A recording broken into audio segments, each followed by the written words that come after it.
JSR motivational world में आपका स्वागत है। दोस्तों, आज के इस वीडियो में हम आपको तुलसी माता से जुड़ी एक कहानी सुनाने जा रहे। तो आइए वीडियो को शुरू करते हैं। दोस्तों, सनातन हिंदू धर्म में घर घर तुलसी के पौधे की पूजा की जाती है। इसके पीछे धार्मिक के साथ साथ वैज्ञानिक कारण भी हैं। तुलसी एक बहुत ही सकारात्मक पौधा है। कहते हैं कि तुलसी का पौधा घर में लगाने और पूजा करने से घर के बहुत प्रकार के वास्तु दोष और नकारात्मकता दूर हो जाती है। साथ ही माता लक्ष्मी की हमेशा कृपा बनी रहती है। तुलसी के पत्तों में कुछ वाष्पशील तेल पाए जाते हैं जो हवा के संपर्क में आने से उसमें घुल मिल जाते हैं और हवा का शुद्धिकरण करते हैं। तुलसी के पौधे में औषधीय गुण भी पाए जाते हैं। इसके पत्तों का नियमित सेवन करने से रोग प्रतिरोधक क्षमता में जबरदस्त बढ़ोतरी होती है। तुलसी के जन्म के पीछे एक पौराणिक कथा है। एक बार भगवान शिव के नेत्रों से तेजरूपी भयानक ज्वाला निकली, जिसे सृष्टि की रक्षा के लिए शिवजी ने समुद्र में डाल दिया। भगवान शिव से निकले उस महान तेज से एक बालक का जन्म हुआ जो बहुत ही तेजस्वी और शक्तिशाली था। जल में जन्म होने के कारण उसका नाम जालंधर पड़ा। कालांतर में जालंधर असुरों का राजा बना। जालंधर का विवाह दैत्यराज कालनेमी की पुत्री वृंदा के साथ हुआ। वृंदा परम ईश्वर भक्त और पतिव्रता स्त्री थी। जब भी जालंधर युद्ध में जाता था तब वृंदा पति की रक्षा के लिए भगवान के ध्यान में लीन हो जाती थी और जालंधर पतिव्रता स्त्री के तेज से युद्ध में सुरक्षित रहता था। एक बार स्वर्ग का अधिपत्य पाने के लिए जालंधर असुरों की विशाल सेना के साथ देवताओं से जा भिड़ा। जालंधर के नेतृत्व में असुरों ने देवताओं को पराजित कर दिया और स्वर्ग पर असुरों का राज हो गया। देवतागण भागे भागे देवगुरु बृहस्पति के पास पहुंचे। बृहस्पति के कहने पर देवतागण भगवान विष्णु की शरण में पहुंचे।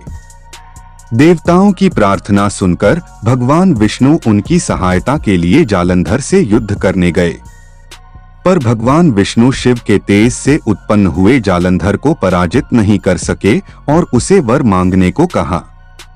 जालंधर ने चालाकी से भगवान विष्णु को लक्ष्मी सहित अपने महल में रहने का आग्रह किया, जिसे भगवान विष्णु मना नहीं कर सके। इस तरह जालंधर ने भगवान विष्णु से भी अभय प्राप्त कर लिया। इसके बाद हारकर देवतागण देवगुरु बृहस्पति के साथ भगवान शिव की शरण में गए। देवताओं की सहायता के लिए भगवान शिव जालंधर से युद्ध करने गए, पर भगवान शिव भी उसे पराजित नहीं कर पाए। तब भगवान विष्णु शिवजी के पास पहुंचे और कहा कि हे देव, जो आप अपने ही तेज से उत्पन्न जालंधर को पराजित नहीं कर पा रहे हैं, उसका कारण जालंधर की पतिव्रता स्त्री वृंदा के सतीत्व की शक्ति है। आप जालंधर से युद्ध करें और मैं वृंदा का ध्यान भटकाने का प्रयत्न करूंगा, क्योंकि जालंधर का वध सृष्टि के कल्याण के लिए आवश्यक है। ये कहकर भगवान विष्णु जालंधर का रूप धर के उसके महल पहुंचे। तब वृंदा अपना पति आए समझकर तप छोड़कर उनकी सेवा सत्कार में लग गई।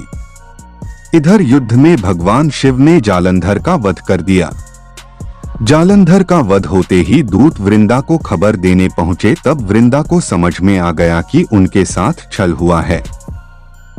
तब वृंदा ने भगवान विष्णु को अपने असली रूप में आने को कहा और उनको पत्थर हो जाने का श्राप दे दिया और स्वयं योगाग्नि में प्रज्वलित होने को उद्यत हुई।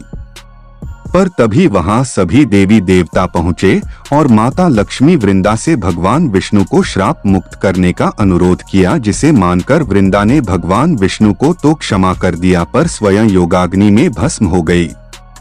तब उसी भस्म से एक पौधा उत्पन्न हुआ जिसे तुलसी कहा गया।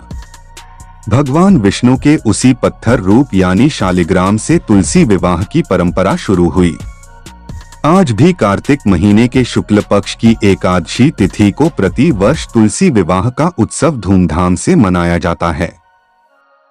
जहां भी तुलसी की पूजा होती है वहां लक्ष्मी और नारायण की कृपा सदैव बनी रहती है। भगवान विष्णु को तुलसी अति प्रिय है, बिना तुलसी के उनकी पूजा अधूरी मानी जाती है। तो दोस्तों, ये थी माता तुलसी से जुड़ी एक कथा। उम्मीद है आपको पसंद आई होगी। आगे भी हम आपके लिए ऐसी कथाएं लाते रहेंगे। जानकारी प्राप्त करने के लिए आप हमारे चैनल को सब्सक्राइब कर ले। धन्यवाद।